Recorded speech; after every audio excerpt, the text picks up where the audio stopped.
Fala pessoal, tudo bem? Meu nome é Túlio. No vídeo de hoje a gente vai conversar um pouquinho sobre o GALG 11, o fundo do setor de logística.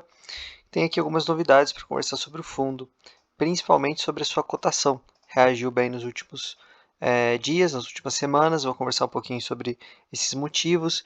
Será que o fundo chega a R$ 10? Recebi bastante esse tipo de pergunta e recebi bastante pergunta também se esse fundo vai vender algum ativo. Então a gente vai conversar sobre isso e trazer atualização do fundo, beleza? Então vamos lá. O fundo aqui que tem uma taxa de administração de 0,95 a 1,01 ao ano, taxa de performance de 20% sobre o que ceder o benchmark, que é de IPCA mais 6% ao ano. Tem aqui mais alguns destaques do fundo, então o valor de mercado dele em 487 milhões praticamente, e o valor patrimonial em 530. Então aqui a gente já consegue ver claramente que o fundo está com um deságio na sua cotação. Valor de mercado 8,47, então aqui a gente já consegue notar a cotação reagindo. Nos últimos meses, eu trouxe vídeo aqui no canal, a cotação estava mais baixa. O fundo distribuiu o mesmo rendimento de sempre, 0,082, lembrando que é o fundo base 10.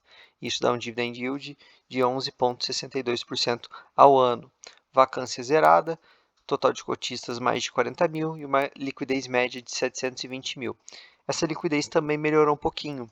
É uma das teses que eu trouxe aqui nos outros vídeos dos motivos, né, do porquê que esse fundo sofre tanto no mercado secundário. Um dos motivos é esse, a liquidez dele é muito pequena. No mês passado, se eu não me engano, estava na faixa de 600 mil.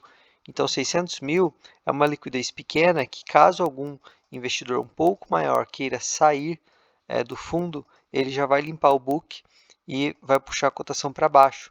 Isso também acontece quando a gente tem um efeito ao contrário. Então, se tem muita gente querendo comprar o fundo e a liquidez é pequena, a cotação vai subir. Então, quando o fundo conseguir crescer mais, talvez fazer uma nova emissão, enfim, ficar um pouco mais robusto, apesar de ele ter bastante cotista, né, ele não é tão líquido assim. Então, isso vai melhorar um pouco, essa volatilidade vai ser um pouco menor. Bom, comentários do gestor. O mês de abril foi um pequeno respiro para o setor de fundos imobiliários nesse começo de 23. Após quedas acumuladas, o IFIX apresentou alta de 3,82% no quarto mês do ano, praticamente recuperando as perdas apresentadas nos últimos meses. Então, como eu vinha falando nos outros vídeos, não só do GALG, de outros fundos, a gente teve, na verdade, uma grande oportunidade, uma janela de mais ou menos 6 meses para comprar muitos fundos imobiliários muito descontados, tanto fundos de tijolo como fundos de papel, e agora o mercado já deu uma recuperada boa. Eu vejo muitos investidores iniciantes também surpresos com essas pernadas de alta. Elas são muito rápidas, né? A gente costuma ver o mercado na queda, principalmente nessa última queda, caindo por um longo período e sempre muito pouco. Então é uma sangria lenta e contínua. Já a subida ela é muito repentina e muito rápida. Então a gente via fundos ali negociando 10, 15, 20 reais abaixo do valor que está hoje há um mês atrás. Então subiu muito e muito rápido. O Galg também surfou essa onda. Então o gestor traz justamente isso aqui para a gente. O Galg também apresentou uma boa recuperação no valor de suas cotas, acumulando um retorno total de 3,41% ao mês. Então, um pouquinho aqui é um pouquinho menor do que a média do IFIX, que foi de 3,82, mas o Galg conseguiu aproveitar bem. Por fim, de maneira antagônica ao mercado, desde o início do ano, o fundo vem consolidando sua base de cotistas de maneira regular e robusta. Até a data de publicação deste relatório, o Galg havia dobrado sua posição de cotistas em relação à base do último dia de 2022. Então, o fundo aqui realmente ele chegou a preços bem atrativos e muita gente conseguiu entrar nele naqueles preços baixos. Obviamente que ele não estava tão descontado sem motivo algum. Esse fundo ele conta aqui com uma alavancagem mais alta, a gente vai ver isso daqui a pouco, 38%, se eu não me engano. A alavancagem ela está bem equilibrada, ela está bem equalizada, mas não deixa de ser um risco. Pessoal, em tempos de cenário macroeconômico delicado, Selic alta, o mercado vai achar qualquer motivo que possa vir a ter um problema em algum momento para penalizar a cotação daquele ativo, para colocar uma margem de segurança naquele preço. Traduzindo, o fundo já está no valor justo, digamos, a R$ 8,50. Só um exemplo.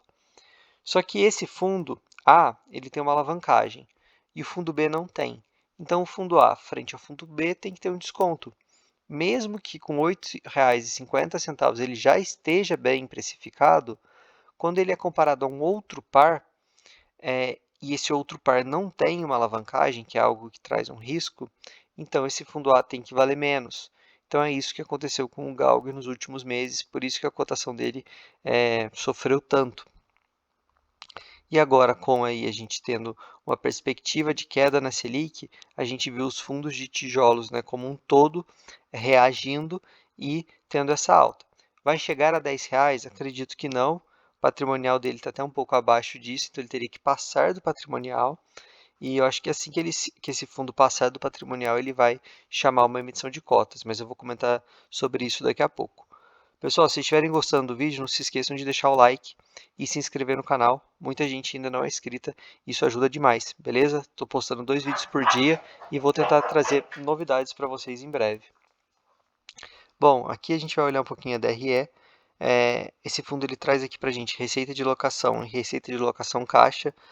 Basicamente, receita de locação é onde apresenta o valor de locação atualmente contratada e devida ao fundo. Receita de locação caixa é o valor efetivamente recebido. Por quê? Porque existe aqui alguns inquilinos que pagam de forma bimestral, trimestral, semestral, então tem uma oscilação aqui no total de receitas. De qualquer forma, a gente consegue ver aqui que o fundo gerou 0,076 esse mês, distribuiu 0,082, então usou aqui um centavinho das reservas acumuladas. No próximo mês, a gente tem que acompanhar para ver se o fundo vai conseguir gerar esses mesmos 0,08 ou se ele vai usar esse centavinho que ainda tem em reserva aqui. Se ele utilizar, no próximo mês a gente já tem que ficar mais atento para ver se vai ter a manutenção desse guidance.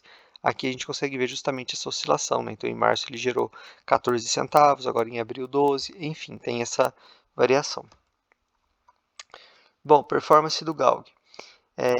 Eu acho muito interessante esse fundo porque ele traz aqui o spread para a gente entre o fundo e a NTNB de 2035. Já comentei muito isso aqui com vocês. O spread médio dos fundos imobiliários vai de 2 a 3%, tá? Nessa faixa, um pouquinho mais, um pouquinho menos. E o Galg aqui, mesmo com essa cotação de R$ 8,47, ainda tem um spread de 5,58. Então a gente olha aqui a NTNB a 6,04 e o fundo negociando aqui, né, nesses preços um yield de 11,62. Então aqui um baita spread. Lembrando que não é recomendação de compra nem de venda, a gente simplesmente está analisando o gráfico. Liquidez eu já comentei com vocês, melhorou um pouquinho, base de cotistas também, mas aqui a gente até consegue ver, né, evolução de base de cotistas versus volume negociado. Como ainda precisa melhorar, né, o volume mensal negociado para acompanhar essa quantidade de cotistas. Quem sabe aí no médio prazo isso não se ajuste e, como eu disse, isso vai trazer uma melhoria para os cotistas porque a gente vai ter menor volatilidade nas cotas. Bom, conversar aqui rapidinho sobre os reajustes de contrato, depois a gente vai falar da alavancagem e da emissão. Reajuste de contrato, boa parte já foi reajustada aqui entre janeiro e março, ainda tem uma boa parte em setembro. Quanto à alavancagem, é importante a gente destacar o seguinte: então, o fundo possui 5 imóveis, sendo que 3 deles possuem dívidas emitidas cedendo parte de seus recebíveis. Todas as alavancagens foram realizadas sem carência de juros ou amortização na estruturação das dívidas. Seus prazos de liquidação coincidem com o vencimento dos seus respectivos contratos de locação, e seus saldos são corrigidos anualmente pelo IPCA do período, assim como os contratos de locação vinculados a elas. Dessa forma, atualmente, as 3 dívidas existentes no portfólio estão sendo amortizadas mensalmente e estarão 100% liquidadas ao fim dos contratos de locação dos seus respectivos imóveis. Pessoal, de forma bem simples para vocês entenderem, um exemplo, HSML, ele tem uma alavancagem, ele vai ficar, salvo engano, 2 anos sem pagar ali a amortização, ele vai pagar sem pagar juros. Ele vai pagar ali só as parcelinhas. HSML não paga juros nem amortização, paga só as parcelinhas. Aqui já é o contrário, aqui ele está pagando tudo todos os meses. Qual que é a diferença entre essas duas formas de alavancagem? O HSML ele não está pagando propriamente ali o valor principal da dívida. Então, daqui 2 anos, ele vai ter que fazer uma amortização, então ele vai precisar de caixa. Já aqui não, aqui todo mês o fundo vai diminuindo a dívida. Entretanto, se um inquilino daqui sair, vai ficar complicado porque o fundo não tem esse período de carência. Então, entendeu? Não tem só um lado bom e um lado ruim. São formas de alavancagem com e sem carência diferentes e ambas têm suas vantagens e desvantagens. Falando aqui do GALG, como são contratos robustos, é uma alavancagem que está bem equalizada. Óbvio que tem o risco de um inquilino sair. E eu quero comentar com vocês sobre possibilidade de venda. Por quê?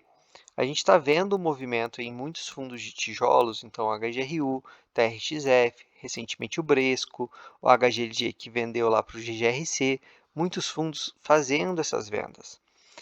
Talvez, não tem nenhum tipo de informação aqui, mas talvez o gestor aqui faça um movimento, talvez de vender parte de um imóvel ou até mesmo um imóvel inteiro, para conseguir ter esse valor em caixa, ficar mais tranquilo, apesar de estar equalizado, e também fazer o valor da cotação subir. A gente conseguiu ver claramente esse movimento agora no Bresco, que fez aquela venda muito boa do Bresco São Paulo, a cotação subiu, deve se manter naquele patamar, quem sabe alcança o patrimonial, o fundo consegue emitir.